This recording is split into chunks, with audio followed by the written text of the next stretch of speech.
My father came into the room and he said, you need to study hard because if you don't, somebody will die. And I thought that he was threatening to kill me. So I remember very clearly I was at a funeral of an elderly auntie. I was at the back. As they were putting her into the ground, the two people in front of me, one person turned to the other. He said, did you know she was a doctor? And the person next to me said, oh, I didn't know that. I felt I was going to faint. I want to see victory. I don't want to have victory in 200 years' time for somebody else to see. I want to see it. If you're in a football match and your team, you're losing 20-0 and you score 1 goal, are you going to call that a success? When you take part in this activity, you will get so much barakah in your life. There will be experiences that you will have, people you will meet, things that you will be saved from, and opportunities that will come your way that I cannot explain for any other reason that Allah subhanahu wa ta'ala has blessed me.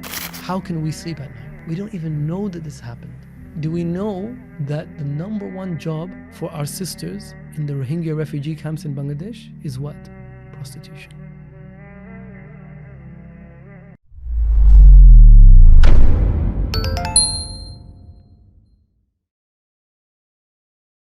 Hello and welcome to a brand new episode of the StriveMed podcast, hosted by myself, Dr. Inam. And Dr. Zach.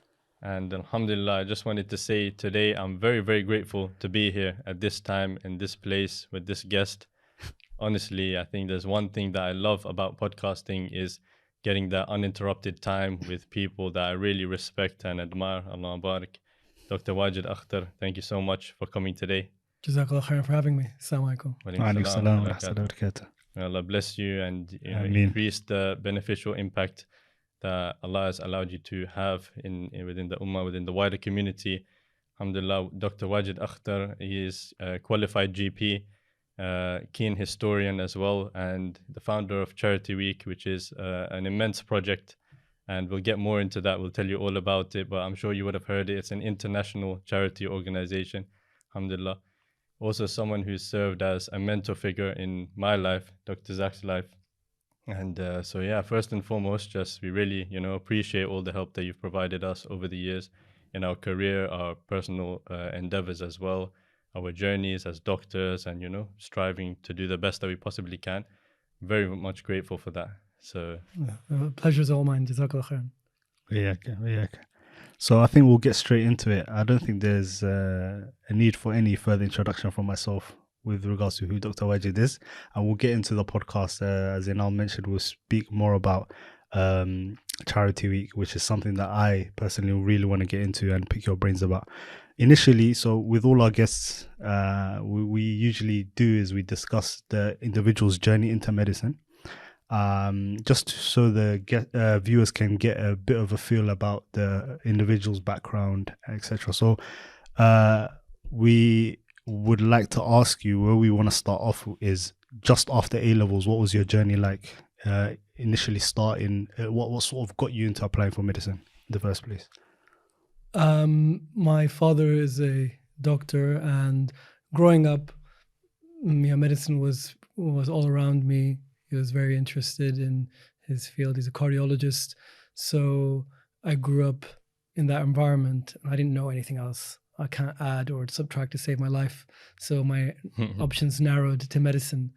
And yeah, it wasn't any master plan or anything like that. I think it was the plan from well before GCSEs, probably in school. Alhamdulillah, may Allah increase your father in ranks and Akhira, a very, very lovely individual. I've had the pleasure to train with him myself in cardiology. Alhamdulillah. And so, one of the themes which we've been blessed to benefit from yourselves is the importance of striving for the Akhira, right? And because, alhamdulillah, we're in a very blessed position. You mentioned that your family's, filled with doctors as well.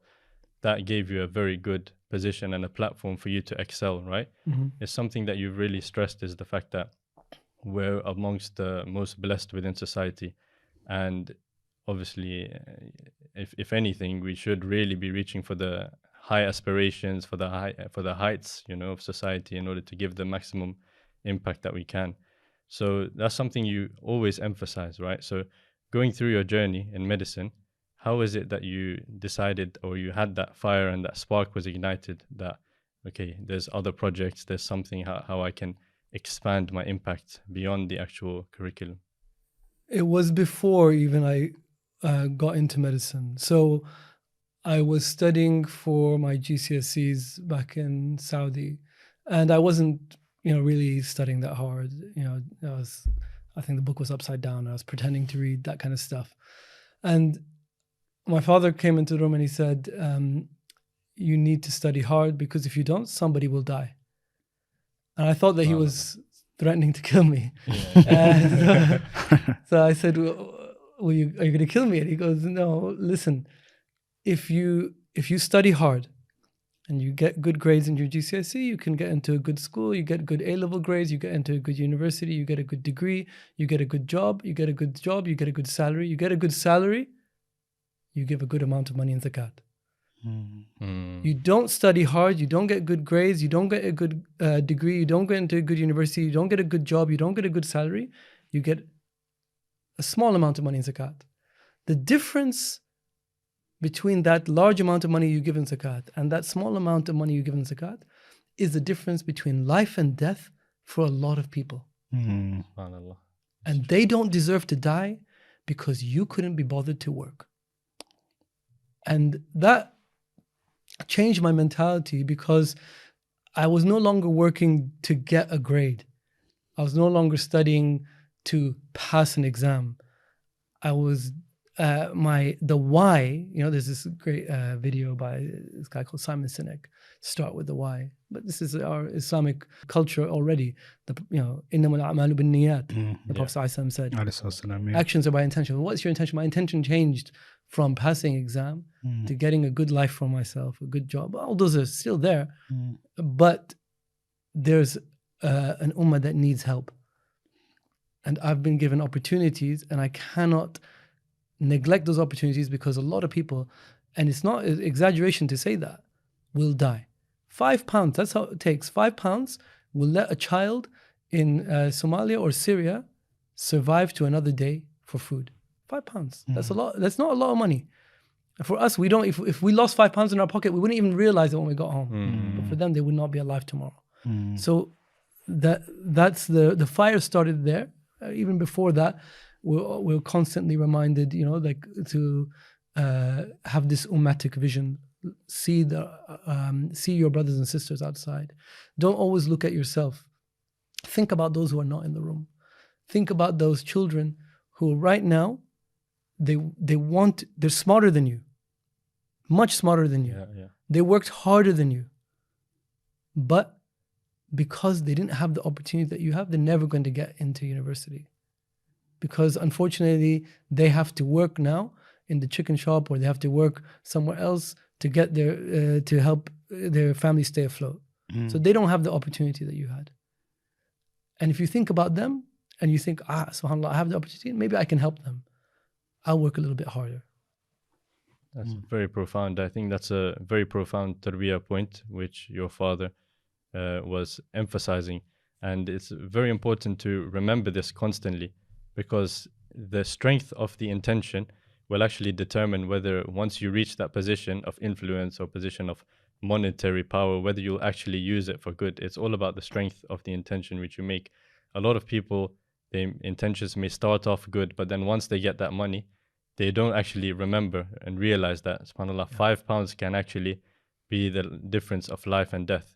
So they may get the money and then start spending it, splurging it, or they may just decide to sit back and be comfortable. Okay, I've got my family, I've got my kids, let me just, enjoy life, gain some weight, sit back and just let time fly, really. This is the alcohol of my generation, right? So your podcast is geared towards medics. The alcohol of our generation is not alcohol, it's their family. Honestly, the majority, what do you do with your spare time?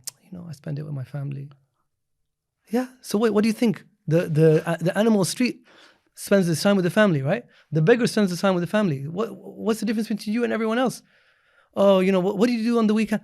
I spend it with my family. I need to be with my family. My family, my family, my family. My house, my house, my house. Wallahi, as if the rest of the ummah is not on fire. And they get upset a little bit. What's happening in Gaza? It's terrible. I was like, come on, man. You are educated. You have money. You have access. And you're literally acting as if there's no difference between you and like a beggar in Indonesia. He's also saying, oh, astaghfirullah, what's happening to people in Gaza? And you are also sitting here in your £1 million house or whatever with your, your nice car, going on your 5th holiday. Oh Allah, people in Gaza, what can I do? I'm also helpless. You're all helpless. I saw this, the ruler of, I won't say which Gulf country. He's a ruler of a country. He was sitting there and he was saying, Wallahi, I want to help the people. What can I do? We're just human beings. We can't do anything. It's like, you're also a ruler of a country. If everyone is saying they can't do anything and always just thinking about my house, my family, then we're all going to, eventually this fire that is there, it will spread to us and we're all going to burn. That's profound. Just to clarify, Dr. Wajid, just in case, because there might be, this is just something I thought about. You know how they always say, I don't know if it's a concept that scholars mention, but when people talk about change and how change obviously starts within yourself, but then they always mention take care of your household first. So where's the balance with regards to making sure that, obviously in order to take care of your household, you have to spend time with your family, make sure that, everyone, that no one's, doing, essentially people are, your family upkeep is good. And then you can then move out and then change your area, society and move so on and so forth. So where's the balance with? It's a good point. The balance is, there needs to be a balance, right? But it's imagine that you're in a boat that's sinking. And you're saying, and people are saying, we need help to plug the holes. Yeah. And you're saying, I'm going to look after my family. Yeah, okay. Eventually, your family is going to drown with the rest of everyone else. It doesn't matter how much you look after your family. They're on that same boat, right? So you have to look after your family. You have to give your kids tarbiyah. You have to give the input and time and energy, because what we don't want is that you're so busy doing other things that your family gets neglected. But that balance, this is especially for medics, because medics, we're very, we think because we do medicine, that's enough. Yeah. It's enough. I don't need to do anything else for the ummah. I did medicine. I help people. What more can I do? And I'm busy. I'm an exception. So when I turn up on the Day of Judgment, when Allah subhanahu wa ta'ala turns around to me and says, what did you do with the money and your time and your energy and your intelligence? I said, Allah subhanahu wa ta'ala, do you not know I was a doctor? I was spending my time in the hospital. I was working. I was writing research papers. What do you want me to do? As if that will fly. There needs to be a balance. I don't know. I don't feel like we have that balance. If I'm completely honest, I don't feel like we have that balance. And that's a big risk. And a lot of what I say can be controversial. So I apologize in advance, because of course there are some people who do a lot of work. Maybe some people, they work in their local masjid. Maybe some people, they work online on something. But the number of Muslims that we have, because remember, the Muslims in medicine, dentistry, pharmacy, we're the elite of the society. We're the absolute elite of the community in terms of our job security, our wealth, our education. Are we also on the forefront of leading when it comes to any issue? I don't think so. No, I think it's a valid point. I think that's very, very important. I agree with you. I don't think it's enough as a medic to just do medicine and that's it. I think what tends to happen, a lot of people when they graduate, they become complacent, as you mentioned, Inam. And I think this is what kills us the most, complacency. It's a jealous wife. This job is a jealous wife. It will take all your time. There's always another thing to do. There's another paper to write. There's another conference to go to. There's another, do another locum, because you can get it. There's always something extra to do. Yeah. And you have to be able to say, let me draw a line. Because otherwise, if you want to, medicine will take your whole life. And you'll turn around and you've done nothing but medicine until the day you retire. And believe me, not one person you work with is going to turn up to your funeral. Not one. I've been to many funerals. No one they work with. They put their time and their energy. They spend as much time with their work colleagues as they do with their family. But not one of them will come to your funeral. They've already replaced you. By the time you retire, they replace you before you retire. We're expendable. So it's a job. It's a good job. I'm not saying don't do it. I recommend medicine as a job. It has a lot of benefits, but it's a job. Don't elevate it to your life. It's not your life. It's not your personality. It's not who you are. And it's not your legacy. Your children, when you die, are not going to say, my father, the doctor who 5 PubMed research papers. You know, my father, he was a professor, and nobody cares. They're not. What are they going to remember you for? Your community, what would they remember you for? The work that you did, not 9 to 5. Your real life is 5 to 9, 5 p.m. to 9 a.m. That's your real life. That's what people will remember you for. What you did, who you helped, what you uplifted them. That's what they will remember you for. That's what they will talk about you afterwards. Not one person will be talking about you later afterwards for your job. You did a job, mashallah. You do it to the best of your abilities. But your real life is what you do beyond that. And I think it's obviously seeing examples like these is what benefits us. And let's not pretend like the Sahaba, the people of the past, they were not busy, as though they didn't have families. They were only out there doing, activities of khair. And reality is that you can easily combine between these. I mean, the very first point is that obviously you have to optimize your self-development, but all of these come in tandem, right? قُوا أَنفُسَكُمْ وَأَهْلِيكُمْ نَارًا. So you have to reach a stage and work on yourself so that you're at a point where you can give. Okay, فَأَخِذُ شَيْءٍ لَا يُعْطِي. The one who lacks something, how can he give? So obviously you reach that stage. But then realizing is that sometimes being overly obsessed with family and my achievements, it can actually lead to detriment. So there's something known as over-parenting. For example, when you do something too much, it can actually be bad for you. We know that concept very much in medicine as well. And even the fact that just thinking about your kids, them seeing the legacy which you're striving towards. And obviously, to be honest, anyone who's ambitious, it's very, very hard. It's going to be like fighting tug of war if your family is not on the same page. You make sacrifices in order to achieve something with Allah's aid. Your family is going to have to be in on that. Otherwise, it's going to be very difficult for you. We know the case of Muhammad sallallahu alaihi wasallam, how Khadija radiallahu anha, like she used to free up his time. She used to aid him, provide all the foods and everything while he was in, the cave of Hira, and how all of these things, they work in tandem, and they all believed in the same vision, the mission. Communicating this to your family and, really having that conviction that they're all on the same page together, that's something essential. And the reality is that it is important. A lot of us are falling short. That's a sad reality. There's, especially at this point in time, there's a lot of people around the world that need our help. And that's the sad reality. As I said, we're falling short. So may Allah aid us and, But there are signs. I'm super negative most of the time, which is not a good thing. There are signs, alhamdulillah. You see differences. For example, one of the organizations I'm part of is the British Islamic Medical Association. 10 years ago, it didn't exist. Now it has more than 7,000 members. And when we have applications, you have to apply. These are all busy people. They're medical students, doctors, professors.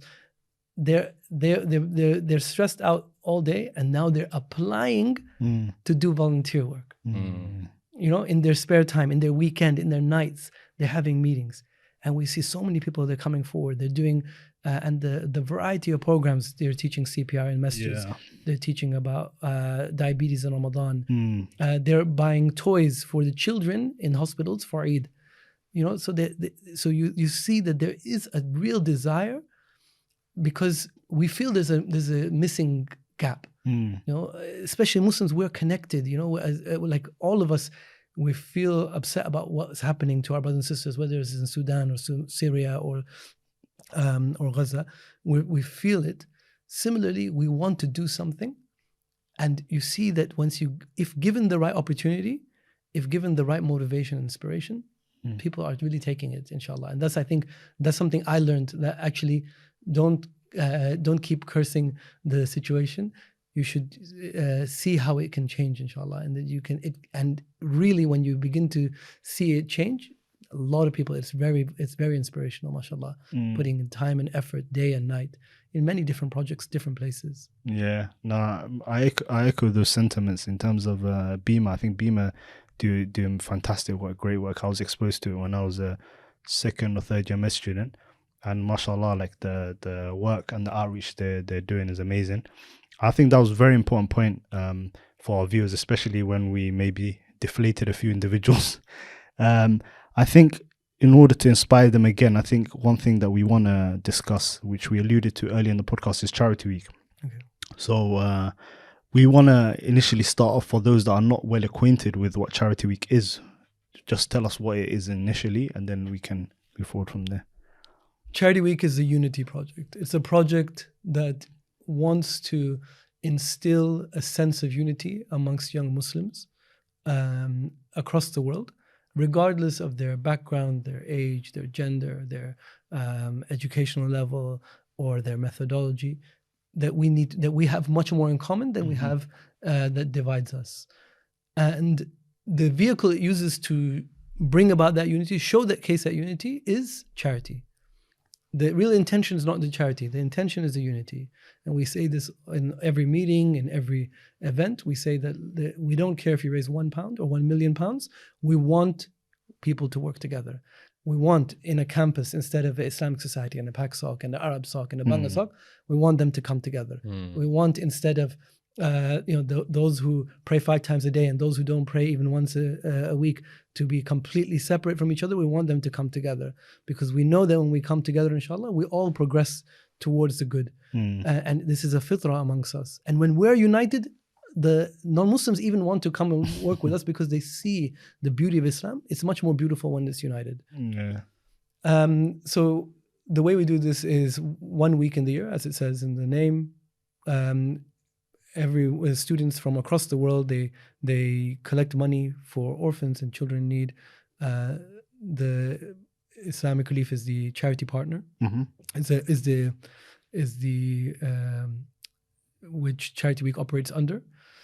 And alhamdulillah, it's been 20 years now. MashaAllah. So it's been a long time. Yeah. And it's grown. A lot of issues along the way, a lot of mistakes, things that could do better. But alhamdulillah, the vision is still there, that we can unite together and achieve good. Same with Bima, same with other projects.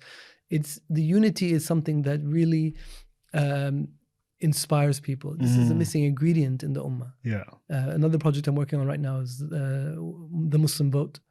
So again, the idea is that Muslims, we tend to vote, but we vote some for Lib Dem, some for Labour, some for Conservative. Most don't vote. We're saying that, look, voting is not the solution, but it could be part of it. And if it's part of it, then let's unite together so that in each constituency, we are united in what we vote. And if we're united, we're much more powerful. And the difference has been amazing. Whereas in the past, we would be running around to Labour and saying, begging for crumbs off the table, or Lib Dem or Greens. Now they're coming to us because they see that, oh, these guys are uniting, they're working together. So unity has a big impact. And we see that. I mean, the NHS is a very good example. If the NHS didn't exist, if we had like a splintered health service, as it seems like the trend now is to try and privatize everything, then you would have some places that are doing really well, maybe some private hospitals in London like 5-star hotels, and you'd have other places that are substandard or really poor. That's what most countries, right? If you're ill in a village in India, you do not go to the hospital in the village in India. You get in the car and you drive to the capital, right? Because you know that the level of care, down to the amount of aspirin you get, or everything will be completely different. But here, you don't think that. You're like, if I go to a hospital in Glasgow or in London, it's the same. I should get the same. There's nice standards, there's this, there's that. I'm not going to complain. The Queen gets the same consultant, right? Or the late Queen had the same consultant as a general population person. So this unity factor is the vision behind Charity Week. Sorry, long answer to No, that was profound. I think it's very impactful what you mentioned with regards to how important unity is, because even me and Inam both experienced obviously many charity weeks when we were in university, and the interest we used to see from non-Muslims during that time was unbelievable. Like from like some of these stalls or stands, they would just come and ask questions, and what seemed like maybe, or even like sometimes, like if there was like, for example, a bakery selling items, cookies, etc. Just that would gauge the interest. Or what is it for? It's for, or we're doing it for Charity Week. Or what's Charity Week about? And then from there, it leads on to questions about Islam. So I think, and then just seeing obviously everybody working together in tandem, as I mentioned, in unity and things, I think that's what sort of draws them in. So I think it's something that's spoken about a lot. I mean, we hear it in the Friday sermons how the Ummah is currently divided and how we should all come together. But I think there's no sort of action afterwards.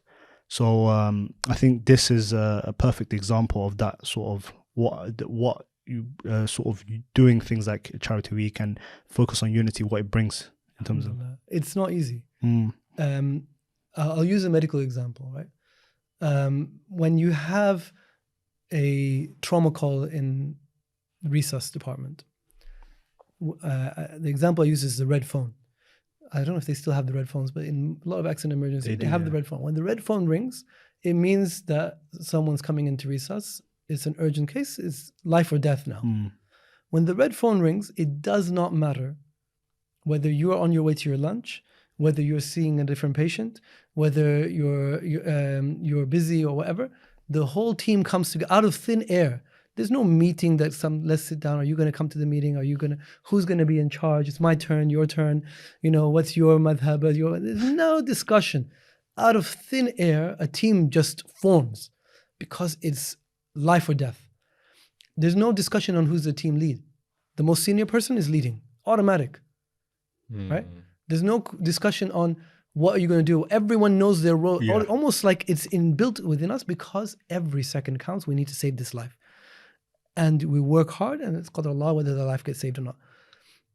Now, what would happen in a normal environment outside of medicine, in the business environment, is that you would have to sit them down to get that level. This is why, a doctor can walk into any MBA in the world and they'll take you. Okay. Yeah, a doctor can do. Doctors are highly prized by McKinsey and all these consulting companies. They love us because these guys, we have the top level communication skills. 1 minute I can talk to a professor. Yeah. And the next person I'll talk to someone with learning disability, and I have no problem, alternating, no problem. That's true. And I can prioritize. When people talk about life or death, we are literally prioritizing life or death situations, saying, no, this has to go first and this is second because that person will die first. And we can work in the team. 1 minute, I'm the registrar in the resus room, so I'm leading it. Consultant walks in. I'm not going to, straight away, consultant takes over. I walk back. There's no question, no answer. He's in charge. I take a step back. There's no, you need to sit down in business environments, you have to sit them down. You have to go for away days and weekends and courses. And, you have to look at this matrix of leadership and you have to understand. And they're like, really, I don't get it. And have to fight. With Muslims, it's even worse, right? When we come to unity, we argue, we bicker, we fight. So unity sounds good, but the problem is unity is difficult because you have to put your ego second. And so you have to put others first. You have to put your interests second and others first. Right now with the vote, what we find, not with everyone, but with some people, they're saying that we're really struggling because we don't want to put Gaza above our local interests. And we know that the local MP, he voted against the ceasefire, but he's really good because he's going to give our mosque an extension. This is the situation that you get. Or this MP, he's my family, my cousin's relative. So we're going to vote for them. We're like, this is the wrong person. It's my relative. My relative, right or wrong. When you go for unity, you're going to get attacked because there are lots of forces that want disunity, that want to perpetuate disunity, and lots of interests that are against it. You have to be ready. It's hard work. That's why, we keep talking about it, but it doesn't happen. And to bring it back to the medics, you have this skill. Like I said, like you did it in resus, you do it in ward rounds, you do it everywhere. You have this skill. You know how to swallow your pride. You know how to swallow your ego in the service of a better cause. Teach this to your community. Teach it. Talk about it. Explain it. Because you can do it. You have the ability and you have the communication skills. That's what I'm trying to explain to medics, that you don't know who you are. You keep underselling yourself. You think you're just a doctor. You're not. You're leaders. You're able to explain things to people in ways that it will make them. You could tell someone that they need to have a surgery. There's a 1% chance they'll die from that surgery, and you can sell it to them. And somebody else couldn't even sell them a pen for £50. Yeah. And there's no chance they'll die from it, right? They'll lose £50.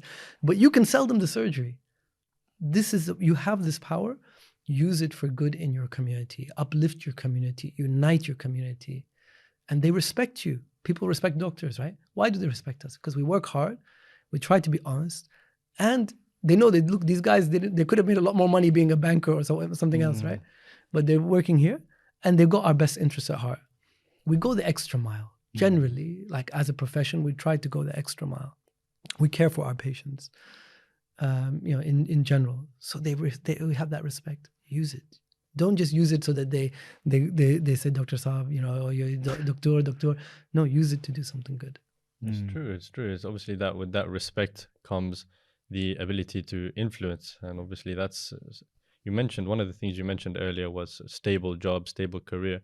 If anything, that should be like a stable platform from which you can catapult and excel from, right? Because you're not really worried when push comes to shove. Okay, I can find somewhere to work. I can find ways, to gain the risk, to feed my family, etc. So it's really about seeing these inherent skills and these gifts and realizing them. A lot of people don't actually realize. They just kind of go through the motion. They don't even sit back and reflect. They may think that, oh, we're just... to be honest, a lot of people use degrading terms like, oh, we're just like monkeys, like service monkeys, or we're just following protocols and this and that. But obviously, it's a lot of different skills and strengths, which you mentioned. I wanted to kind of make this more relatable as well for people who are in the very beginning position. They may be inspired. They may want to do good efforts, contribute to a noble cause or establish their own thing. So from the very beginning, you mentioned you had some drive, which your father, Allah Barak, instilled within you. So how did that develop? How did that get nurtured? And I want to talk about the beginning stages of Charity Week and what made you dare to actually go forth and establish it. And how was it like at the beginning? The beginning is always tough. It's tough because you're alone usually, and you haven't got the results to reassure you. You don't know if it's going to work, and you have the problems. So the beginning is always tough. I'm sure for you guys, right? Starting the podcast, it's not fun with 1 or 2 viewers, first 2-3 videos. You spent hours and you got 10 viewers and you're like, what's going on, right? Yeah, I can relate. So exactly. Yeah, so the beginning of anything is going to be tough, which is why my advice is that it's going to be tough, and there are going to be tough periods later on. Choose something that inspires you, that motivates you, right? If for you, Islamic history is important, then do something in Islamic history. Because when the going gets tough, when difficulties come, you're going to persevere down the road because this is your interest. Yeah. If you're interested in tajweed or in education, go pursue that road. The work is an ocean. Find your space, what motivates you, what inspires you, and look for it and go down that road. And everyone has something. I have people tell me like, nothing inspires me. I was like, something inspires you. Yeah. They go, no, all I do is I love going to the gym. I was like, there you go. They're like, well, how is that? How does me going to the gym help anyone? I said, subhanAllah, I mean, is there a less fit group of people than Muslims? That's true. We've got problems with diabetes. It's not so much a family history, it's a family tradition. We've got, we're not as active.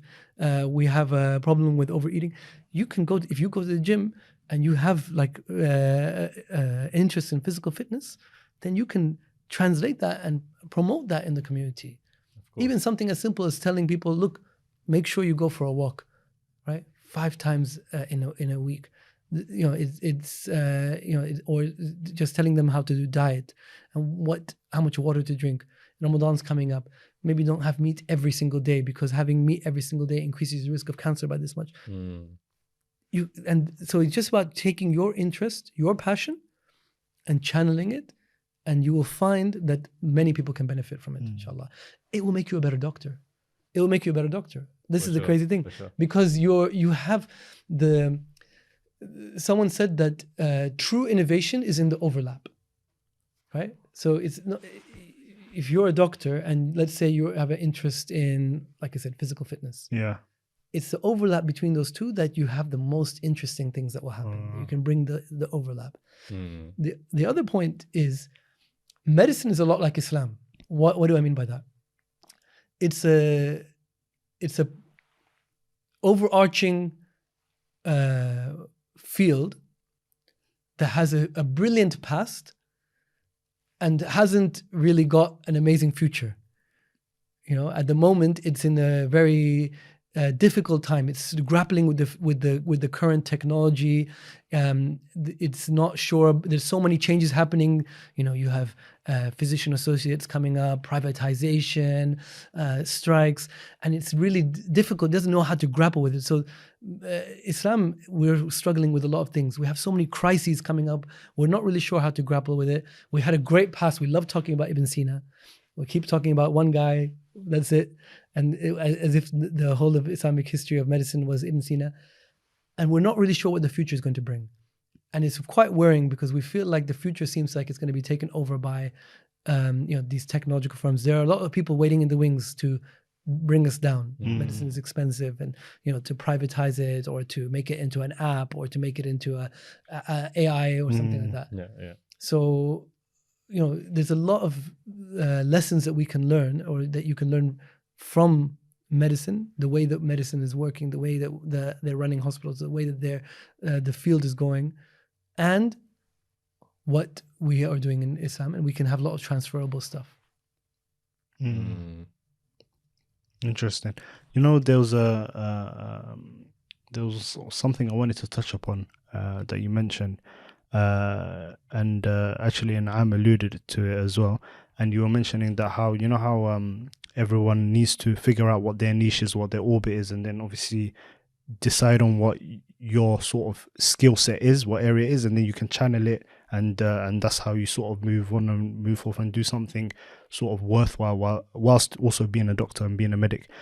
At what point sort of we mentioned obviously your dad, Allah Barik, gave you that tarbiyah, and he instilled that beautiful advice within you, and obviously that propelled you as well. That was your why.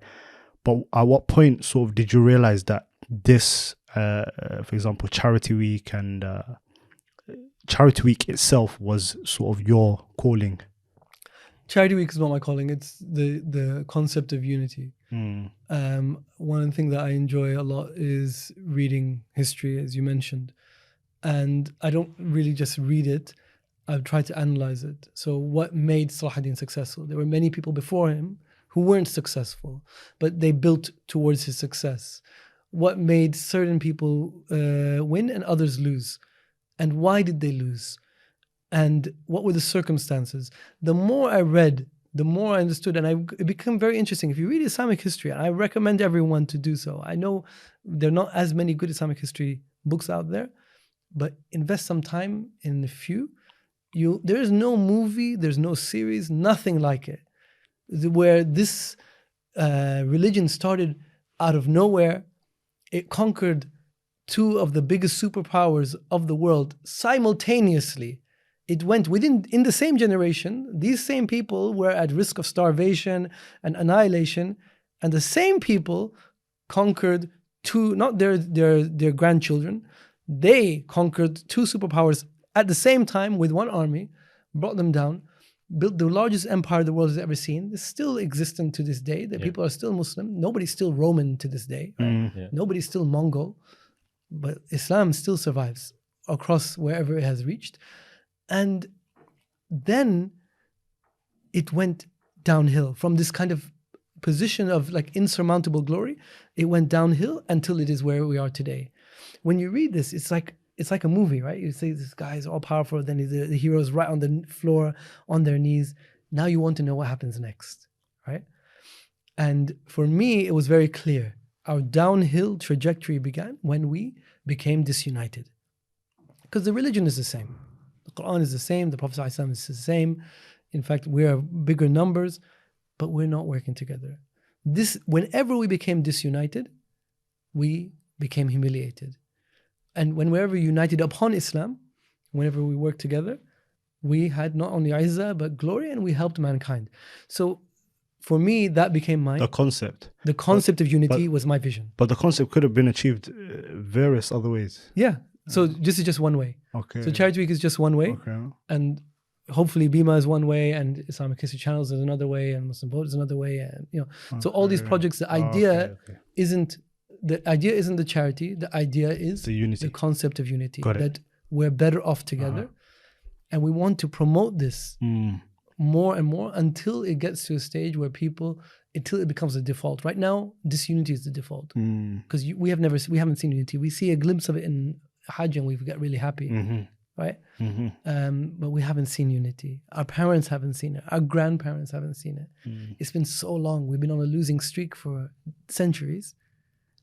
Now we need to see it. We need to believe it's going to happen, and it will happen, inshallah. Inshallah, yeah. I see. That's very interesting, subhanAllah, how you flipped it around and you mentioned that, okay, this actual thing was unity, was the actual, and now you can see how that translates into various different areas, subhanAllah.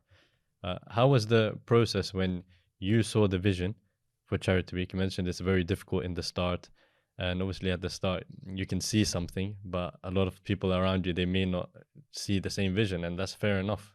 Not everyone can see what you see at that time and what you project. So how was that time, and did you at any point feel any doubts or any difficult times?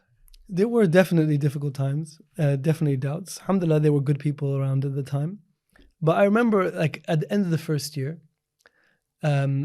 it was very difficult, and we didn't have enough people to keep the project going. So after the first year, it was successful. It raised £30,000 in the first year. MashaAllah. Alhamdulillah, there was more than 10, 15 Islamic societies in London took part. First time they had all worked together. Very successful, but nobody came forward to keep it going. Okay. And at that point, I'd almost become proud of my ability to network or the people. So I thought like, London is united in my phone book. Okay. I had all the ISOC presidents' numbers and we spoke to them, etc., etc. Okay, I see. But it was nothing at the end of the first year. And I remember praying to Allah subhanahu wa ta'ala, and I said, I have tried everything.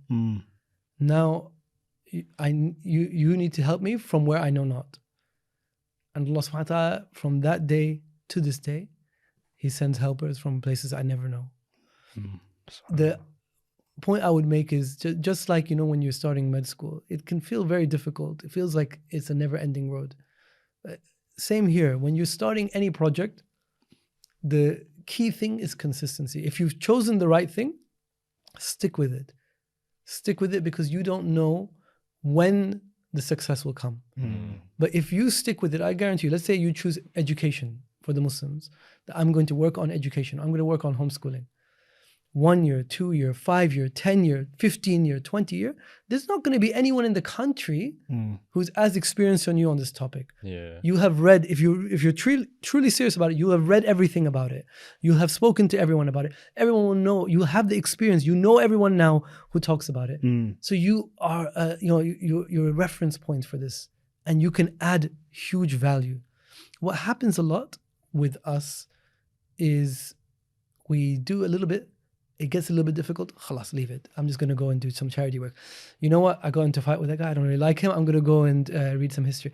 I don't, that became a bit difficult. And, I got married. So now I'm going to go and do some tajweed. And we keep moving around. Imagine if you did that with your job. 6 months gastro, consultant was nasty to me, I'm going to do cardio. 3 months of that, no, I don't want to do angiograms, I'm going to go do hematology. You keep going around. At the end of it, what are you going to do? No, you're not going to be specialist in anything, right? You need to, if you stick to something, the good times and the bad times, you become a consultant, you become an authority figure, you become someone who can train others up in it, right? So this is my advice, is that yes, difficult times will come for a variety of reasons, but that's why your intention needs to be from day one. Let the difficult time come. It's like a marriage, right? I'm marrying this person not just because, she's pretty. If you do that, then yes, the difficult times will come and you'll be like, I'm going to find someone prettier, right? Okay. I was gonna ask you a question now with regards to, you mentioned success. Would you define as success in your charity projects, or any project initiative, Bima, etc.? But you would have said unity, right? Yeah. But then I would have said success isn't actually because then with unity it's all about I mean, it's sort of related to numbers, right? No, It's not. Concept. It's a Fine. concept. But yes, I want more people. I don't. A lot of people. I feel a lot of people say that all we want we want your pleasure only. Yeah. I feel like that's shortchanging. Mm. I want your pleasure and I want to succeed. I want to see victory. Yeah. I don't want to have victory in 200 years' time for somebody else to see. I want to see it. Yeah. I don't want to be the grandfather Salahuddin. I want to be Salahuddin. Yeah. Whether or not I become it or not is a different matter. That's in Allah subhanahu wa ta'ala's hand, but I'm gonna work. Right? There was a group of scholars somewhere in the Arab world. They were sitting down, a scholar and his students.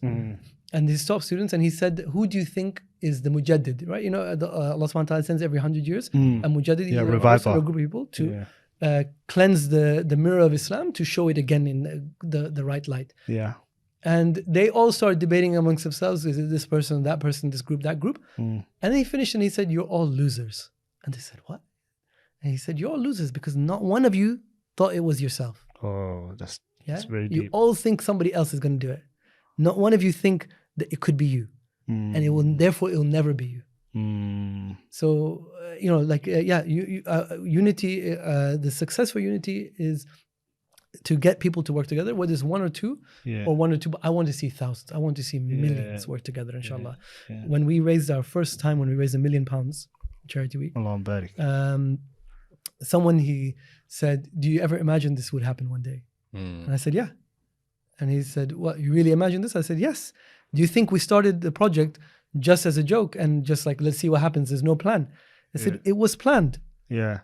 Everything was planned. From the first day, we planned that we need to be part of Islamic Relief. Why? Because Islamic Relief operates in Australia and Austria and Canada and America, and we want to expand to these countries. And Austria? Yes. MashaAllah. I didn't know we're not in Austria. I didn't know. We're in Canada. Pakistan was started last year. Oh, MashaAllah. Malaysia, South Africa. But Islamic Relief is in Austria. We want to get to Austria, right? The plan is there. How are we going to make this a multilingual project? How are we going to make this project? Everything was, we thought about it at the beginning, not like we just accidentally fell into it. Allah Akbar. May Allah bless you. There's too many benefits and points to unpick and reflect upon. The first point is consistency and just staying put with that, rather than varying your efforts too much, you don't actually see any results. And the other aspect is the idea of planning. Okay, so even if you look into the seerah, all of the, Dr. Wajid Akhter mentioned all of the various success stories in the past, right? But there was immense planning. If you look at it, all of the different tactics, all of the different strategies, the consultations which they had to do. So obviously you rely on Allah to provide the aid, provide that opening, but there's also immense tactics in there. And to add to this, the idea of ambition as well. You mentioned who's going to be the mujaddid, and Allah divides, those who have been given the book, the believers, into 3 different categories. فَمِنْهُمْ ظَالِمٌ لِنَفْسِهِ وَمِنْهُمْ مُقْتَصِدٌ. Those who, they have the guidance, but they don't necessarily follow it. They wrong themselves, right? Those who are in the middle, they don't really do too much here. وَمِنْهُمْ سَابِقٌ بِالْخَيْرَاتِ بِإِذْنِ اللَّهِ. So those who are the front runners, right?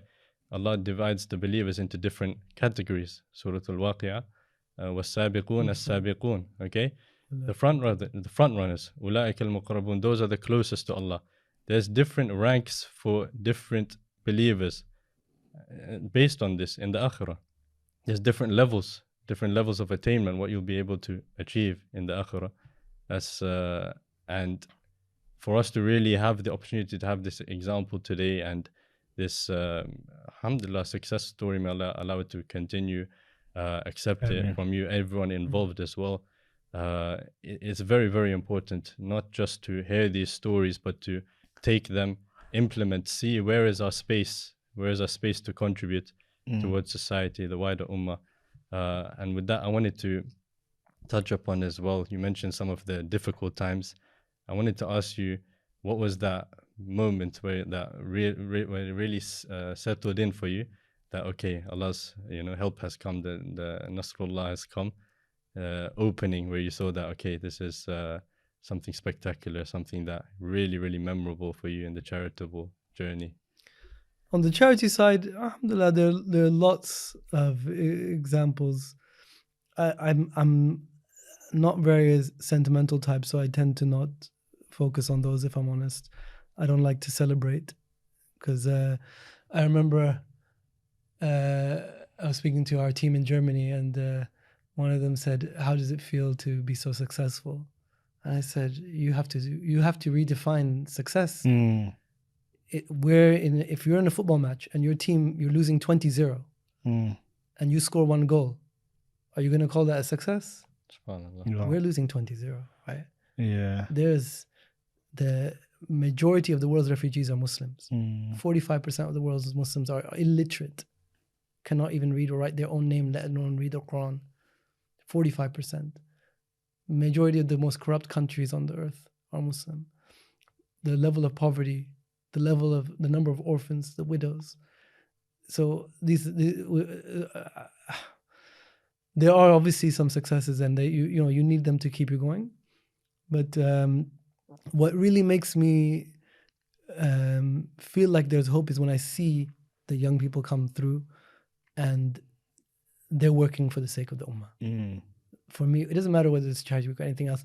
You see them and they've got a burning passion to do work for the sake of the ummah. Then you feel like, yes, there is hope, inshallah. There is hope, and especially when there are people who could normally, they could make excuses. They're medics, they're medical students, they're doctors. I mean, even the current generation, right? When the government announced that they're going to do like fees, right? Like the fees are just sky high. When I was in university, the fees were they were 2,000 or 3,000. That's it. Before me, they used to give you 2,000 or 3,000 pounds. Yeah. Now they're charging them tens of thousands of pounds a year. And I thought, that's it, khalas, there will be not one single person who will have the time to do any Islamic work because they have to work. Every second that they have, they're going to be getting a second job or a third job to help pay for this. Yeah. Cost of living crisis. I thought that, but no, they're still putting the time. And I thought, subhanAllah, these people. Once I remember maybe it was your university, I can't remember. I was at the auction. I don't go to many events, but I was at the back of the auction and I started panicking because the amount of money that people were giving were the students. They were giving, this 500, 1,000, 2,000. And I was like, I know they don't have that much money. And I was like, I need to, I turned to the person and said, we need to stop this. They're giving too much money. Like they're not going to have money to eat. And he said, you've never seen this. That's why you're getting panicked. Let them do it. Let them give from their heart and let them go hungry. And they'll be happy in that hunger. I felt like, alhamdulillah, there is hope, inshallah, for this ummah. Yeah. Ulu al-him is very important. I think what's driving people, like as you mentioned, like even though the cost of living crisis, there's tuition fees are sky high, and everyone still has sort of the heart and the time and effort, and they put in their soul into projects and initiatives, is because you could say there's an element of ulu al-himma, which is high aspiration, like which is so important, like what we mentioned. I think that's. Do you think that's something though innate within? I mean, I can only speak for medicine because obviously we're both medics, we're all medics. Do you think that's something innate within medics because of the fact that the degree maybe pushes them to achieve things higher than their sort of counterparts? I've seen it in others. Okay. I've seen it in others when it comes to, alhamdulillah, when it comes to ummah. Like we've seen with Gaza, right? Like people, everyone wants to do something. Everyone is upset. They feel that pain in their heart. Even the Muslim who doesn't pray.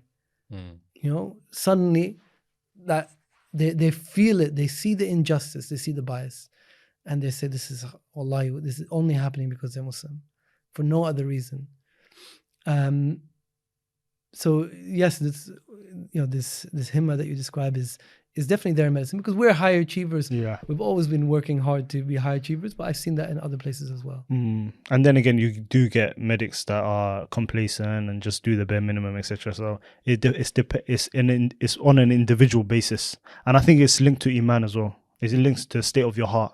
It is. For there's sure. Hope. There's hope. If you have love for the ummah, there's hope for you, inshallah. Yeah, I think obviously that ambition is something probably related to medics to some degree, but I think it's very, very intrinsic and innate, and it should be for Muslims as well.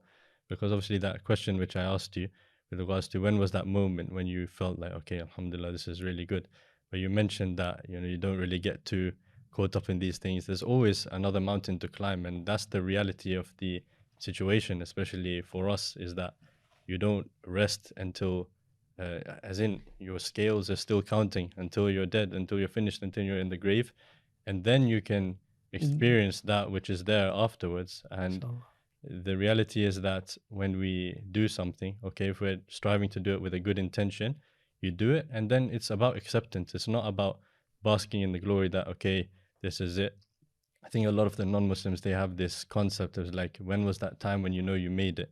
It was like, I've made it. I've got, the big payday, maybe the big fight or whatever. Like these various people, like they do their events, or like, okay, maybe my thing performed to a great level. I made it, and then they just sit back and, okay, it's just enjoyment from then onwards. But that's the reality. So I think that's a very interesting point, is that we shouldn't really get too caught up in these things. And subhanAllah, goes 20 to 1 is like, you have to keep pushing, isn't it? yeah.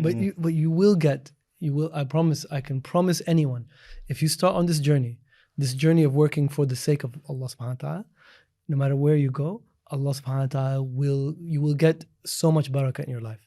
You will meet people that you would never have met before. Usually our friendship circle, especially medics, is very small.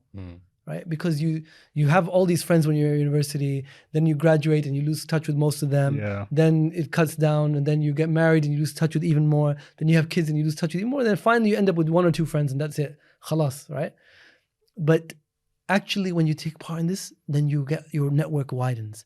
And these friends are not just friends, they're like companions, right? The Prophet ﷺ's companions were not his friends, they were his companions. It's much deeper. It's much deeper, right? They have the same vision. They could be different ages, very different temperaments, but you have a vision and a goal. So when you're down, they pick you up, and when they're down, you pick them up, and you move together. When you have a goal, someone who has a goal, who has a vision, is very different to someone who doesn't. You can tell them straight away, right? Because the person who has a goal, who has a vision, they're going somewhere, right? And the person who doesn't, they're just wandering with the wind. They got time to kill because they have nothing else to do. They do this a little bit of this, a little bit of that. They walk the Prophet ﷺ used to walk in an incline, right? And these guys walk in the other incline, right? They're being dragged everywhere. So when you take part in this activity, you will get so much barakah in your life. There will be experiences that you will have, people you will meet, things that you will be saved from, and opportunities that will come your way that I cannot explain for any other reason, that Allah subhanahu wa ta'ala has blessed me through others, and vice versa. I've heard other people say exactly the same thing for when they've started that journey. It will change your life. Yeah, subhanAllah. And I hope obviously this inspires people, that anybody who wants to start an initiative or project, then just take inspiration from this. And just a quick disclaimer, with regards to success, like if for anyone, because someone at home might be wanting to start a project and think, oh, I did mention that earlier I was talking about success and numbers. I don't think success equals having large amount of numbers. There's no sort of correlation exactly. So it's all about acceptance first and foremost. And but inshallah, keep pushing. If you do get numbers along the way, also that's a win. That's a W. So Jazakallah khair so much, Dr. Wajid. There is something we want to discuss before where we come to the end of the podcast, and it's we might have an aspiring medic, any ambitious Muslim on part of our viewers. What is 10 pieces of advice you would give 10. to them? Yeah, 10. We need 10. If you can. The first piece of advice that I would give is have a vision, right? And the reason is, as we explained, if you have a vision, then everything else flows from there. Your efforts, your energy, your time will go from there. You do not have to be pushed towards that goal, because that is your destination. So have a vision and take your time, right, to find that vision. You don't need to rush into it. If it takes 2 or 3 years, treat it like marriage, right? If it takes 2 or 3 years, take 2 or 3 years, but have the right vision. If it doesn't work out, then try another one, right? But take your time. What fits in with your personality, with your time, your energy, your effort? What will fit in with you when you're married, when you have kids? Have a vision. What do I want to do? What do I want to be my legacy, inshallah? This is probably not going to be in any particular order. Then number 2 is you have to be willing to sacrifice. Now that you have a vision, you have to sacrifice. You might have to sacrifice your time. So when you come back and you're tired and everyone else sits and just goes on front of Netflix or just watches football, you're going to have to be, I need to put some time into this, right? You guys are here. It's a weekday. You're here. You're doing this podcast. It's not a lot of brothers and sisters talk about it. You're doing it. You put in the energy and the time, right? You're sacrificing something. You have to sacrifice your ego. It's going to be either people are going to put you down, or you're going to get into an argument, and it's better rather to achieve your objective, you have to put your nafs down. Do it to achieve the objective.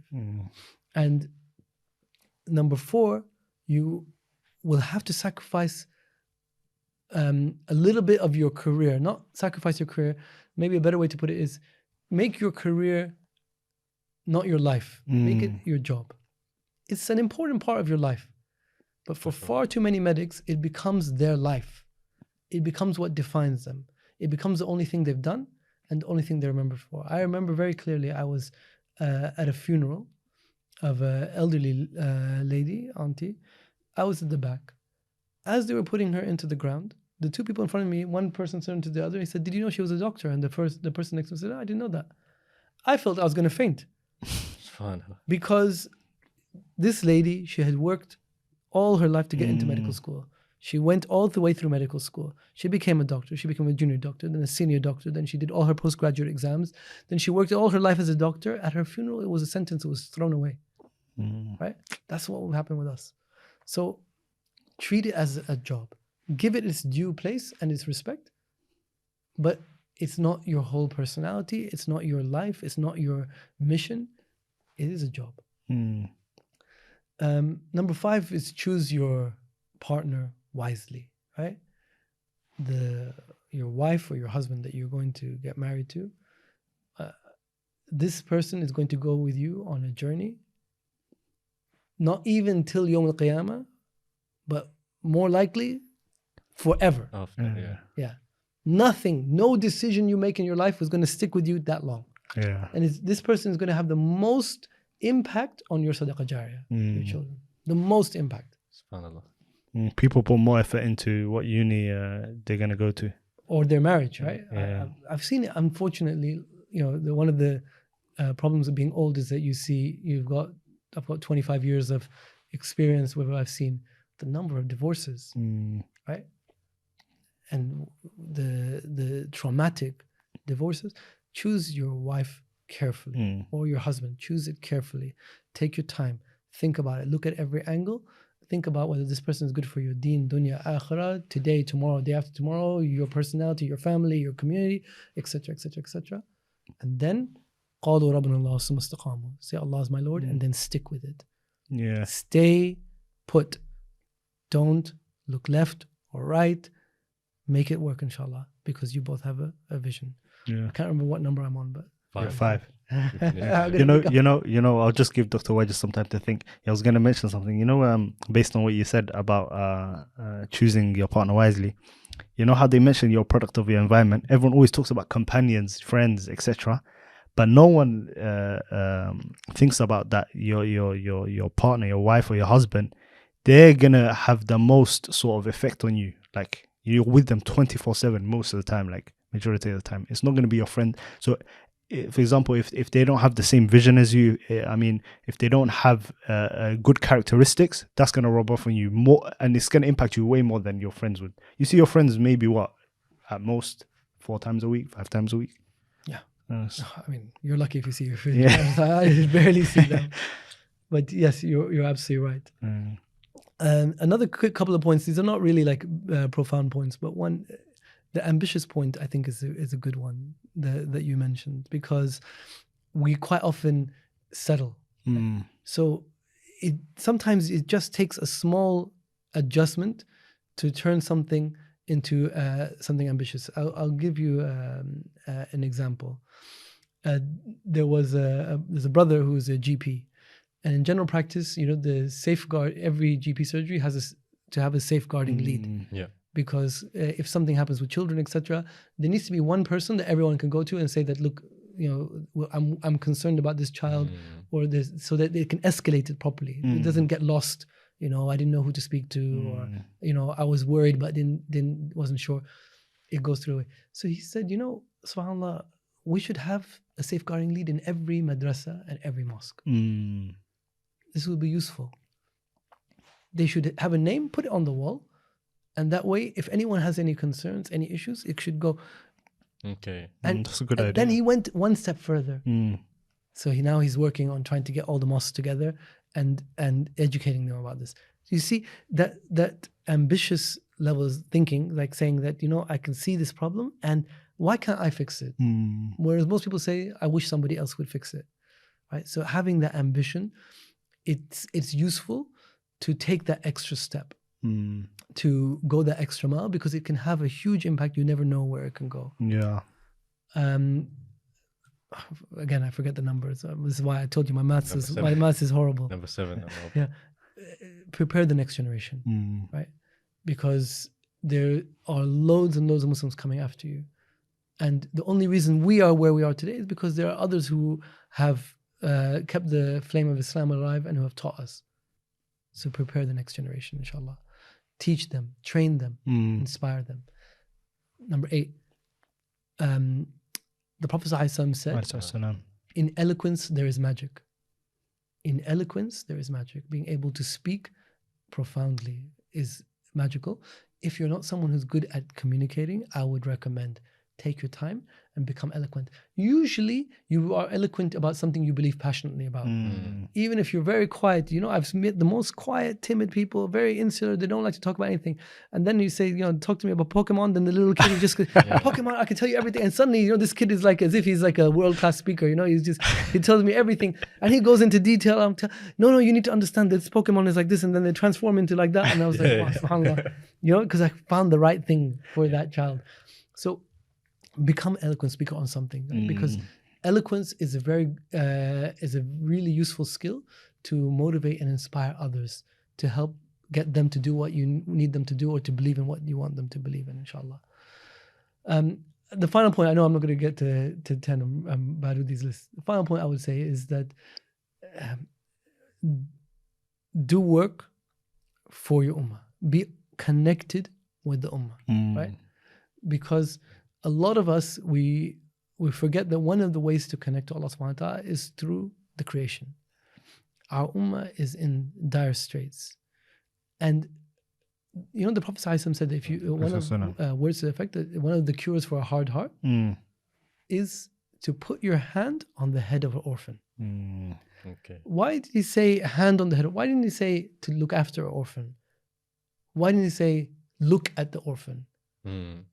This is very specific. Put your hand on the head of an orphan. And I understood when I actually had to do that once. I was at a funeral of a doctor who passed away in tragic circumstances. And I went up to his son and put my hand, and I immediately understood what the Prophet ﷺ meant at that time. I heard that hadith so many times and now I understood. You know why? You can't run away. You can't, you're in touching distance. You're looking into their eye. You cannot escape the pain. You cannot escape the pain, the depths of sadness, and the feeling that it gets inside you. Now you're motivated like you've never been motivated before, right? Okay. But otherwise, it's just a word. Yeah. What's going on in Sudan? Do we know that 70 orphans died of starvation in Khartoum because the people who were looking after them ran away and no one bought them food? 70. How can we sleep at night? We don't even know that this happened. Do we know that the number one job for our sisters in the Rohingya refugee camps in Bangladesh is what? Prostitution. How can we sleep at night? Because we don't even know it. We need to know it. Unless we know what's going on, right? It's just like you have a patient in front of you.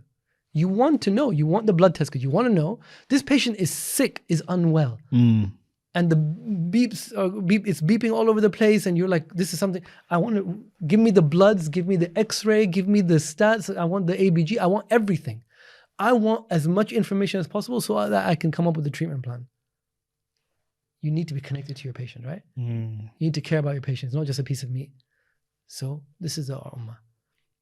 We need to know what's going on with the ummah. We need to have a love for it so that we can work to change the situation of our ummah. Right? And if you do that, you cannot do that without having some level of iman. It's not just doing it because I'm just a social justice warrior. You have to have a level of iman. You have to have a level of belief that we're going to do this, inshallah. You're going to work harder. You're going to pray harder. You're going to do dua. When you make dua, this is my last piece of advice. When you make dua, look, oh Allah, help me. All right? It's most dua. It's a second-rate dua. Oh Allah, help me. Make me successful. Make me rich. Look at this dua. Oh Allah, give me wealth so I can give it to others. Oh Allah, give me strength so I can protect the weak. Oh Allah, give me power so I can defend your deen. Oh Allah, give me eloquence so I can attract others to your faith. Oh Allah, give me many children who will be a sadaqah jariyah for me and be a light for the ummah going forward. Oh Allah, give me health so that I can work harder and longer in your cause. Oh Allah, give me long life so that I can spend every minute of it in your cause. You say this is a different level, right? So this is what I'm talking about. Be ambitious, go for that different level, inshallah. Ameen. May Allah grant all of us that. Thank you so much for your time today.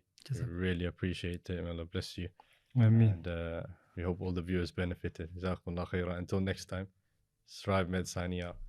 Jazakallah khairan, guys.